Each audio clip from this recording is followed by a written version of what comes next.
Okay guys, so it's been a couple days. I got the arms are dried and painted and everything. Got the grease zerks on, got the C-clips on and the boots. I'm going to go ahead and throw these on the car and get everything bolted up, and then I will show you how to install the Gktech dual caliper brackets. So I got the arm on the other side actually real quick. I'll show you. And the dual caliper bracket. I did this side just to kind of get a feel for it so I can show you guys how to do it. I'm going to clean this hub up real quick with a wire wheel and knock some of the rust off so that it's not withholding the dual caliper bracket from sitting flush on there basically. I'm going to clean that up real quick and then I will get back with you guys to show you how everything goes together. Okay, I got my arm here freshly painted with a new ball joint, and I just ground this off so that the dual caliper bracket can sit on here flush basically. I'm going to get this arm back on here and I will get back with you as soon as I get that on. I have the lower control arm on now with the new ball joint,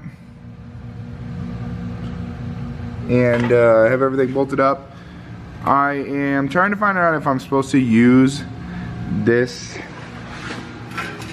like on my 350Z, I know I trimmed out the section, like that section basically, where the new dual caliper is gonna sit, and reuse the backing plate or dust cover, whatever you want to call it. But I'm trying to find out if I need to use it for like spacing purposes, because like it'll affect how far out the caliper sits basically. I think I'm probably gonna try not to use it and see how everything bolts up, but we'll see. I tried to contact Gktech and I'm just gonna wait till tomorrow and find out what they say. Alright, so I spoke with Gktech and they actually said it's okay to not use the dust shield, and so I'm just gonna end up tossing this. I'm worried about if I took this out, how it would affect the spacing of the brake calipers once I put them on. But I spoke with Gktech and they said it's perfectly fine to not install that. I'm assuming because it's so thin, it doesn't really make that big of a difference.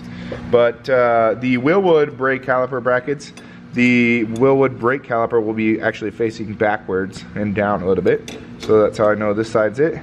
I went ahead and ground this off so that it's a nice smooth surface and that it won't be obstructing this from sitting flush onto the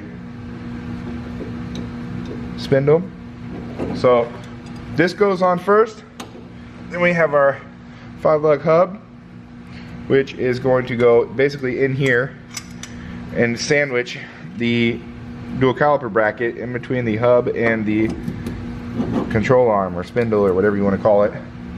And then Gktech provides your new extended bolts for the hub. These are longer than the originals to make up for the spacing of the dual caliper bracket. Go ahead and install those. I'm just going to throw one in here just to hold it in together.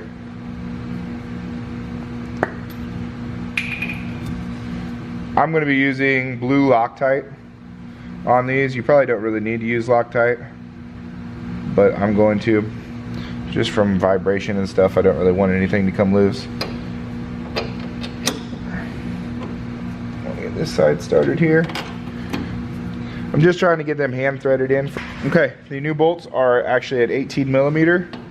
So I'm going to go ahead and tighten them up with my impact and then double check them with a wrench.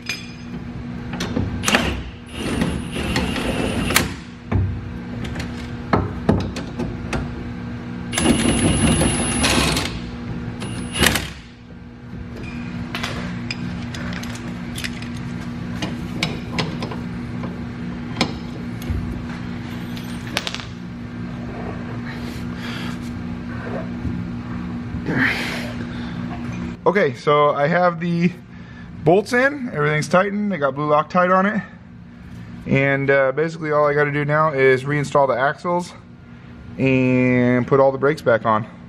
But this is the install of the Gktech Wilwood dual caliper brackets, and I also put new ball joints in the lower control arms and cleaned those up as well. And so I have everything back together. If you guys like this and want to see some more, let me know in the comments. Thanks.